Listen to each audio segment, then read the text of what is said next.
Welcome to another great episode. We got another great guest, Samantha Nguyen, because she's a winner. Hi. Right? Thank you for coming on. We appreciate that.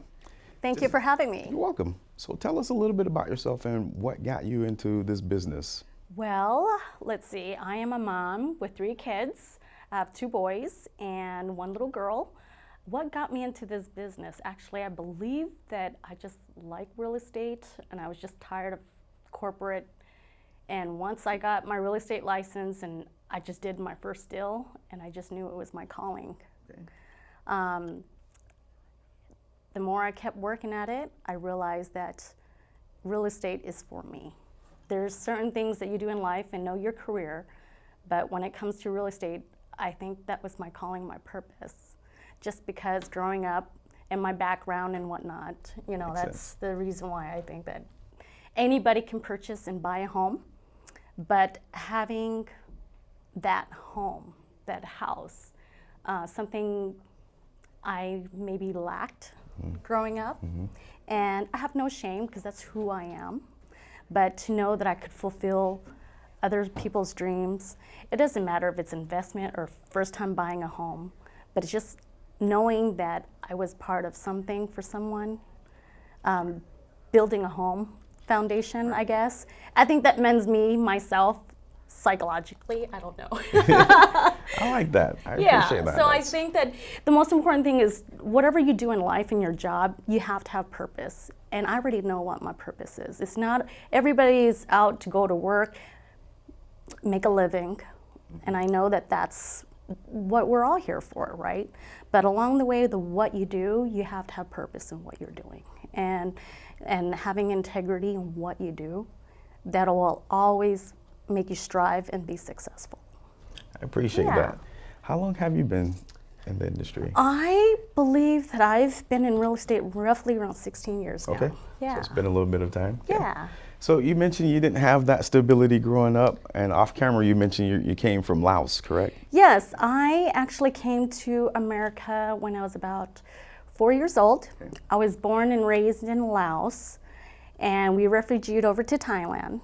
And my family got sponsored from a church, and it's very unheard of, but we got sponsored, and it's my mom, my dad, my grandpa, and 3 of my other siblings. Wow. And normally when you're in a refugee camp like that and you get sponsored to come to America, either just 1 or 2 family members get to come. And we were so blessed, my whole family were able to come here to America. So, and then when we got here, of course, things are different. Right. Things are totally different. My parents are probably 20 years apart, and the age and the new country and the new culture, my parents didn't really last long. You know, they made it only till I was about 11, 12 years old, I believe. Yeah, and it was tough for them, and they did the best they could.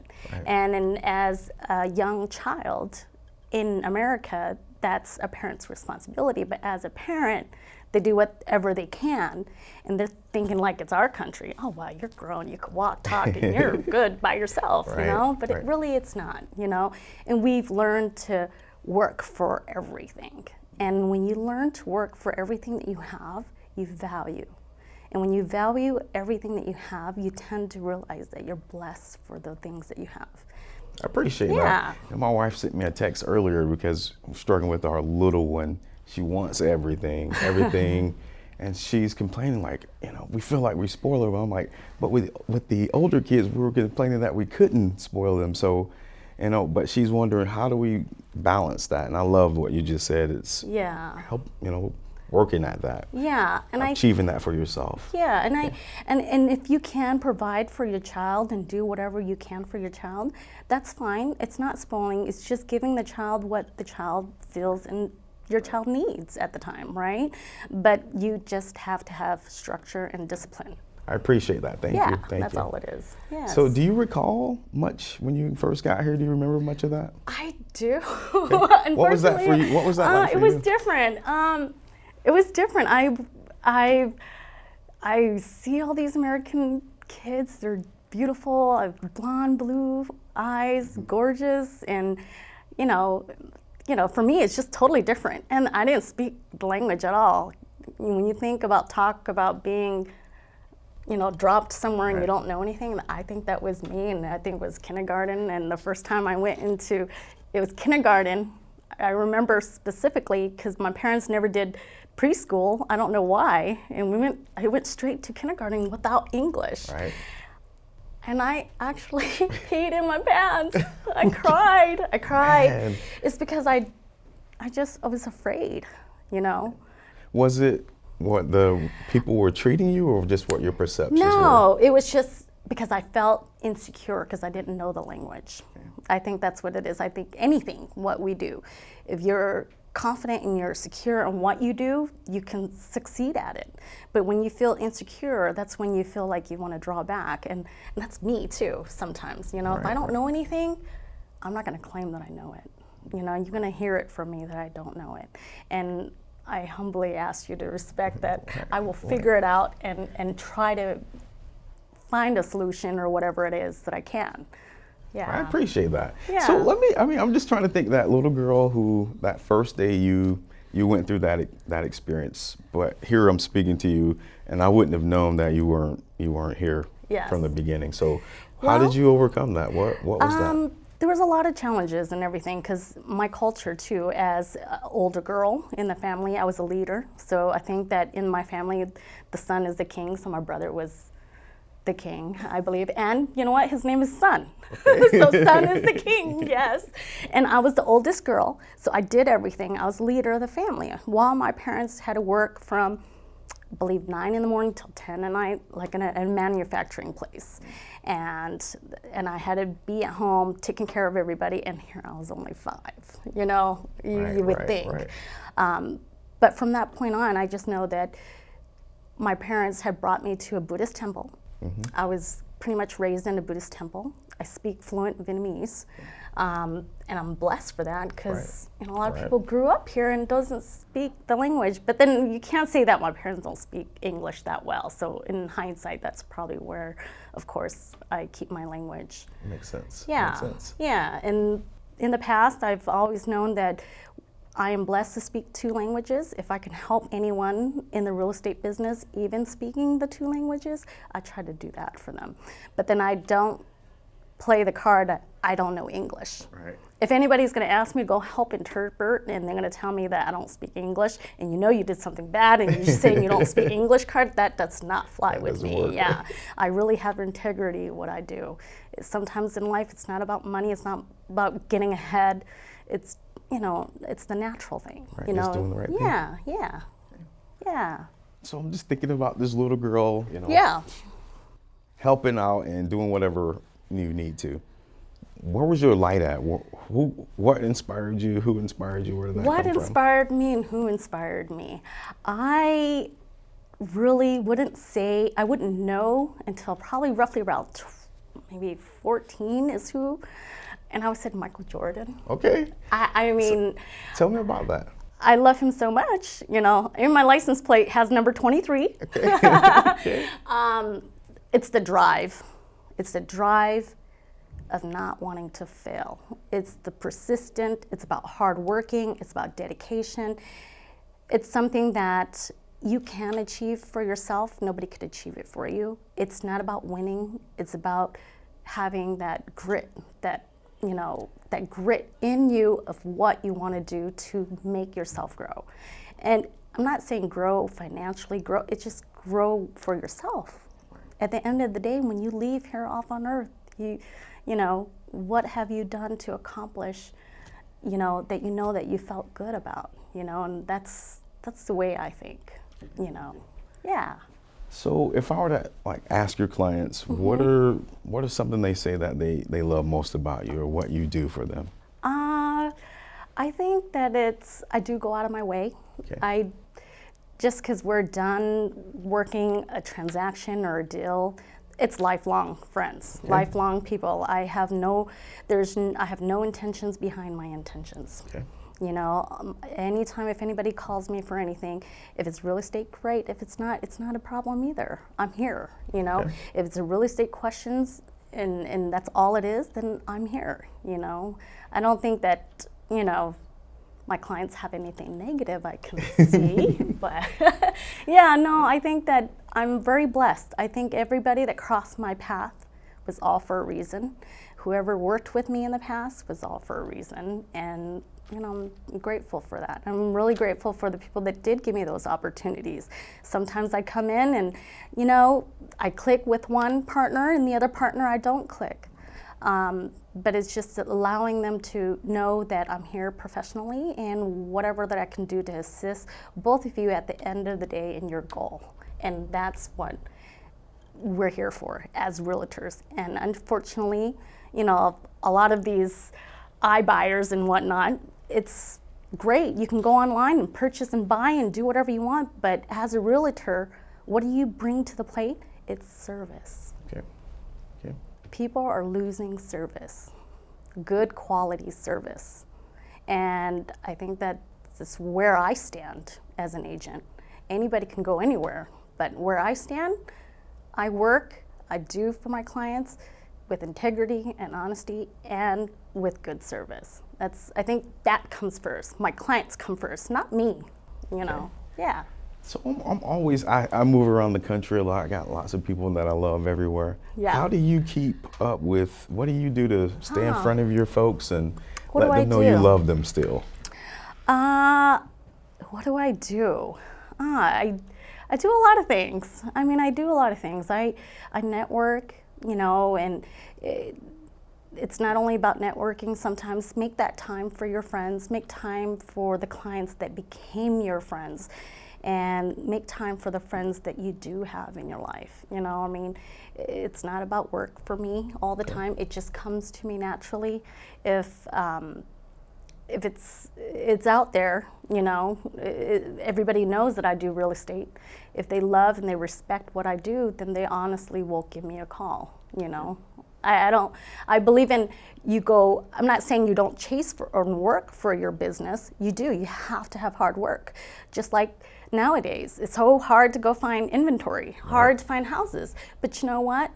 My colleague, my girlfriend, Norma Malay, we end up door knocking this morning before I handed over myself to you. Okay. We went to a neighborhood. We know that a client needs a house in that neighborhood. We went and door knocked. We don't care. We have no shame. What kind of grit do you have to provide for your client? Is the kind of grit that me and my girlfriend have for our clients. It's just do what you need to do, to stay out there, is what I say, right? Awesome. Okay. So do you have a specialty that you focus on in the business, or you chase any particular type of clients that you love? I really don't. I believe in clients, they interview agents to work for them as much as I interview my clients to work with me. I like it.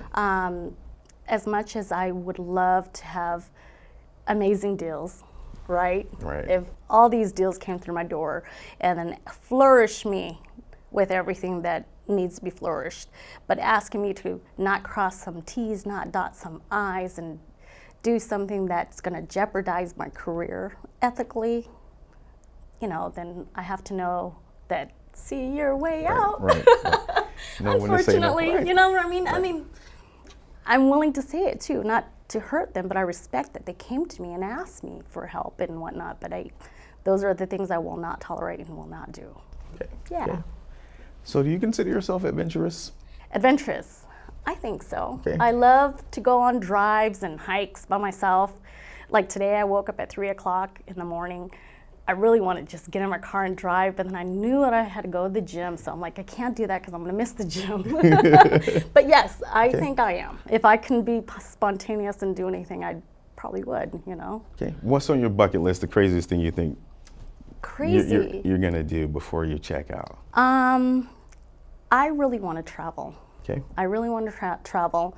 And my bucket list, I believe that it's very doable. It's just a matter of, I have 3 kids, and I don't know, I'm fertile every 9 years. So my oldest is 26, wow, 20, and then 19. So I've been raising kids, dang it, all my life, kind of, right? Yes. So part of me is like, can't wait till the little one is 21. No, I'm kidding. But truly, I would love to travel. And I would love to be able to have an organization or do something that's meaningful for underprivileged children that didn't ask to be here, but unfortunately they are here and they're not given a chance. And that's something that I would love to do, you know, and I know that in my country, there's a lot in Laos, you know, when you're handicapped, when you're whatnot, and there's just nothing to provide to help them. And that's something I would love to do. And I see it, and I would love to go. I would love to go. That's maybe a dream of mine. Okay. Though I think that if I ever stood myself in the orphanage and I see all those kids, I probably would cry. I don't know, and take them all home. You know, like, right. That's where my soul would be, probably. I love stuff like that. I tell you, it can be done. Just do it. Don't wait till the kids are. No, I'm not gonna wait. I mean, the only thing is, it takes a lot of time and effort in traveling. It's a 30-hour flight or 27-hour flight, and it's when I do anything, I just want to make sure I'm organized. I get that all. I don't want to go on a fly, and then when I go there and I can't help, if I feel strain, that's gonna be hard on me. And same with anything I do in my life, right? If I know I could do it, I'm very confident that I can do it. But if I know I can't do it, I'm gonna stop, I'm gonna sit back, I'm gonna observe, and in my mind, I will say, what can I do to help them? What can I do for them? What can I help them? Whatever it is, you know, how can I hoop over that challenge for them? You know, if I may be allowed to even help them, you know, then that's what I would love to do. But I usually, in order to try to execute something like that, I just need to make sure I have it all ready to go. Yeah. Understood. Okay. Yeah. Okay. I'm rooting for you because that's a great thing. I really appreciate it. Yeah. Okay. I enjoy it. Well, just going back to your childhood a little bit. Yes. And just thinking about helping out with the family, what would be the most interesting way you help raise funds or help pay bills or help my put family, food on? you mean? Just you. Okay, Anything you've done to help put food on the table. Yeah, well, I do everything. I'm a go-getter hustler since I was a kid. Ever since I was a child, talk about lemonade stand. Okay. Even when I got older, even was to do anything, I always love to be creative. Even when it comes to flower and florists, when I was growing up, I went to go get the batch of roses. Yeah, the one bundle of 12 roses. I'd stand and go try to sell 1 rose or 2 roses, and I'm okay with that. You know, it's just all about, you know, being creative, and that's how I was. And growing up, to provide for my family, I had to be that leader. So my mom would call me and say, hey, chop that onion and dice that garlic and do this, do that. So guess what? I'm a pretty darn good cook. You got this, right? Yeah, I am. I love to cook, and I enjoy cooking. And talk about food, exotic food, anything. I can eat anything. Okay. Well, I can't say everything, but I honestly can. I just love food, anything with food, and that's what I do. Okay. Yeah. Wow. And then when I got older, to even a teenager, my friends start throwing parties and stuff like that, I would start making little things and stuff like that for my friends, you know. And now that I am older, I end up doing some flowers and, you know, events and weddings and stuff like that. But that's not my full-time job. Not what I'm into. My job is real estate. I enjoy doing all of this creative things for the people that I love. I love to cook for the people that I love. Right. I love to throw events and do things for the people I love. You know, when I have that time. That's the only thing is nowadays time is so limited, right? I get it. Yeah. Get it. Is there anything you regret? Anything I regret? I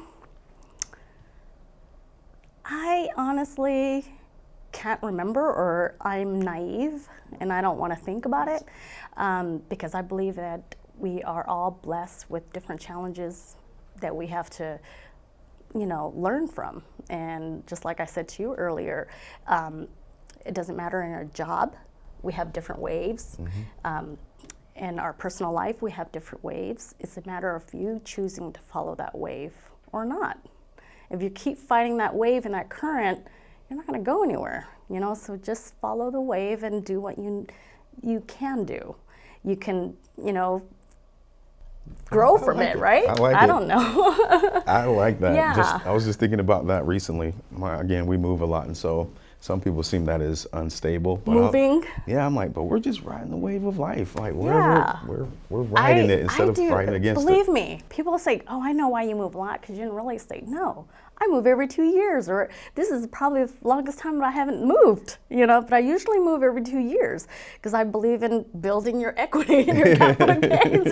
You don't have to pay capital gains. What in After 2 years? 2 years, Okay, right. after 2 years, okay, I'm moving again. There You know, you go. so I keep growing. You know, how are you going to grow if you don't?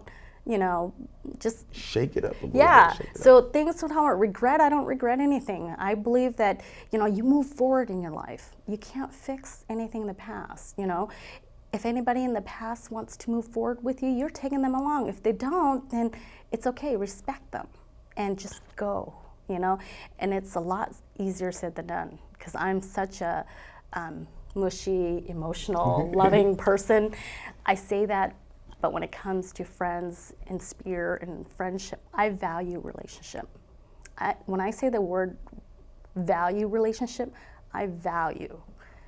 No amount of money can take that away, as I value relationships with anyone that has a relationship with me.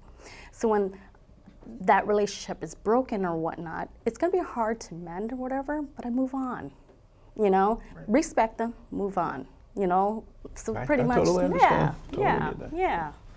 Is there any books or any, My guess, favorite sayings that guy, you like? my favorite guy is Jay Shetty, I think. Okay, who's that? I haven't. On Purpose. I think it's living life like a monk. I don't know. Okay, Have you read okay, that? I have not, Yeah. I think that you should then. Okay, I like it. Yeah, it's What just about it? balancing. What It's about it? just balancing. It's your mindset, it's your goal, it's your inner peace, it's meditating, it's looking within, not without, you know, not looking outwards to anything in life. Look in, you know. You can't fix someone else, you can't point your fingers at this, that, whatever it is. Look in, reflect. How do you want them to love you? Why don't you love them like that? How do you want them to like you? Well, why don't you like them like that? Well, how do you want to run your business? You know? Or, I mean, how do you want, or they're like, oh, this is how you run your business. No, how do you want to run your business? Right. You know? Do you want to be successful? Then you need to do it. Do you want to have grit and work hard for it? Then you give that time for yourself. You can't say, oh, I'm not getting business and people are not using me.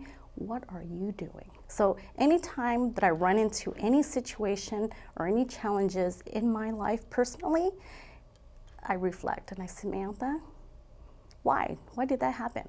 Was there any part that you could have done to change it? Was there any neglect that you could change it? Because you know, we're all not perfect. Every day we're so busy in our challenges in life that we tend to forget little things that can be super important to the other person.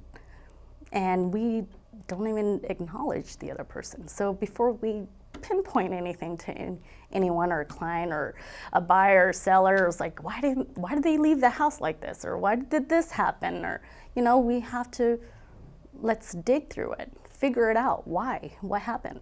And along the way, before we jump and assume, you know, assume is such a harsh word, I think, you know, so. I say it a lot here is just extending grace to people. Yes, I agree. I long agree. way. And I just say that be grateful and all the blessings that you have and things will be meant for you, is gonna be meant for you. You know, I as much as I would love or I want and I need and I this and I that, it's always I. It's like, really, Samantha? You know, I say these things. I'm like, you know, I am grateful. I'm lucky. Look, I'm lucky I got to come to America. I'm lucky. My parents did not be able to do so much for us, but look at all of their 5 kids. We are standing and we're walking and we're working hard and we finished school. We did everything that we did on our own because mom and dad could help, but How? You know, there's a limitation because you came from a different country. So I am blessed. Yeah, I'm blessed, and I have all my kids, you know. I always say, oh, well, I'm challenged. God, I'm a single mom. No, it's not challenging, you know. You have to be your own leader of your own life, right? So I'm grateful for all my kids, you know. And I have my dad that lives with me, and I always laugh. And I was like, man, this man is like, what, 75? And how old am I? He comes in the house, he's like, where have you been? It's so late. Who goes to work, or who wakes up and leaves? Because I leave at 6 o'clock to the gym. Who leaves at 6 o'clock and comes home at 8:30, 9 o'clock? I'm like, Dad, trust me, I don't want to go today like this, but I do. I have to. You know, you go to work, you go to work. But I mean, there's days like that, right? It's not like every day is going to be a 12-hour day. No such thing, right? But there's times when you have to put that hour in. As an agent, then you have to put that hour in. And I hear it with my dad. Oh gosh, that's I'm like, funny. Dad, do you live with me or do I live with you? But I can't say that. I don't ever dare say that. I want my dad to feel like he's the man of the house because he's lived with me, and he raised me as the best that he can. And I owe it to my dad. I owe it to my dad to take care of my dad. People might think not so, but I do. You only got one dad. That's it. You got one dad, one mom. I don't want to do anything, that I would ever regret. Like, oh, Dad, you want to go to the nursing home? No, I can't do that. Well, who's going to take care of my plants? Who's going to water my garden? No, I hear you. I'm teasing. Nope, I get That's it. the stuff that he does to burn time living with me. That's all. Yeah. Awesome. Well, I appreciate you coming on. It was fun. I had a great time. Thank you. I had a great time too. You're welcome. I appreciate it. Where can we find you at? Where can you find me at? You can look me up at SamanthaAZRealtor.com or at www.houseside.com or my Instagram, #SamanthaAZRealtor. That's it. Awesome. Or phone number 480-277-3684. Awesome. Thank you so much for coming. Thank you. I appreciate it. You guys are awesome. Thank you for joining us today.